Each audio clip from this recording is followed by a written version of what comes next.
സന്നിധാനം എന്തോരു സമാധാനം, അഴലും മനസ്സിന് അരുളും സുഖദാനം, അഴലും മനസ്സിന് അരുളും സുഖദാനം. സുഭാഷിതം. ദൈവത്തിന് സ്തുതിയും പുകഴ്ചയും അർപ്പിച്ചുകൊണ്ട് ആരംഭിക്കുന്നു യെശയ്യാ പ്രവാചകന്റെ പുസ്തകം 25-ാം അധ്യായം. 1 മുതൽ 24-ാം അധ്യായം വരെ യെശയ്യാവ് വിവിധ ദേശത്തോടും രാജ്യങ്ങളോടും അവസാനം ഭൂമിയോടുമുള്ള ന്യായവിധി പ്രവചിച്ച് വരികയായിരുന്നു.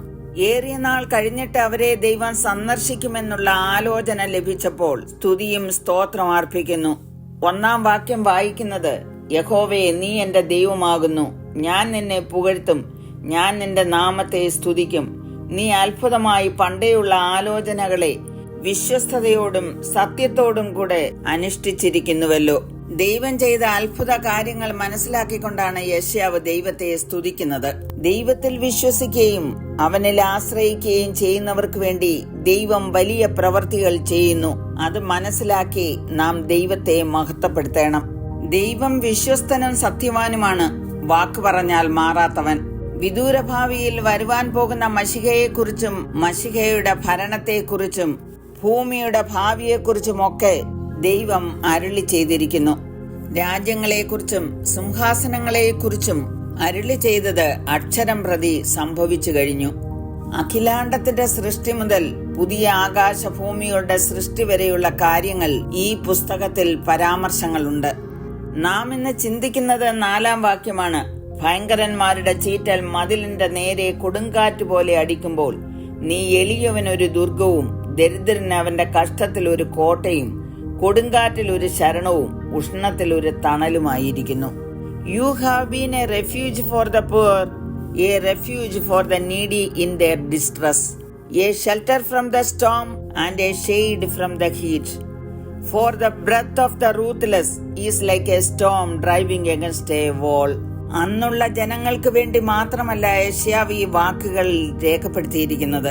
എന്നെന്നും ഈ വചനം വായിക്കുന്ന ഏവർക്കും ഈ വാക്കുകളിൽ അടങ്ങിയിരിക്കുന്ന സത്ത അനുഭവിച്ചറിയാവുന്നതാകുന്നു. ഭയങ്കരന്മാരുടെ ചീറ്റൽ എന്നുള്ളതിന് അക്രമികളുടെ ശ്വാസമെന്നും ക്രൂരരായ ആളുകളുടെ അടിച്ചമർത്തൽ എന്നൊക്കെ മൊഴിമാറ്റം ചെയ്തിട്ടുണ്ട്.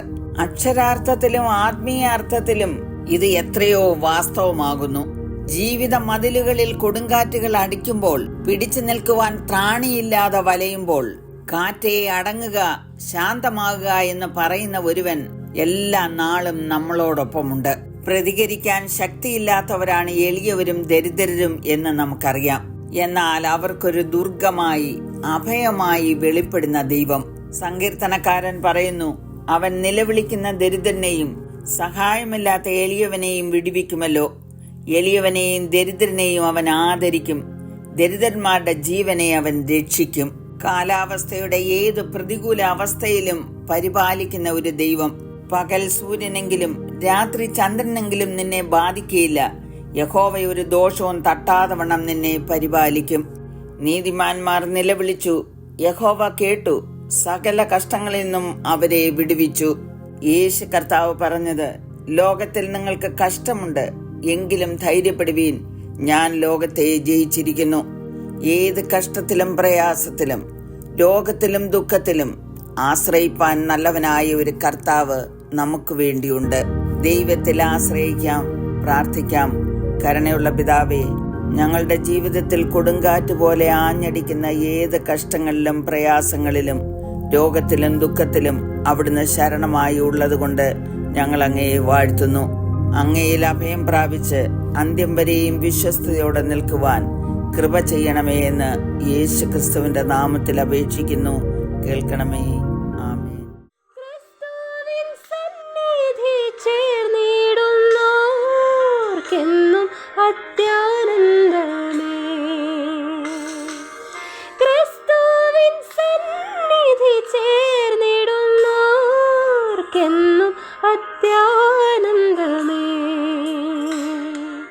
യേശു യേശു സന്നിധാനം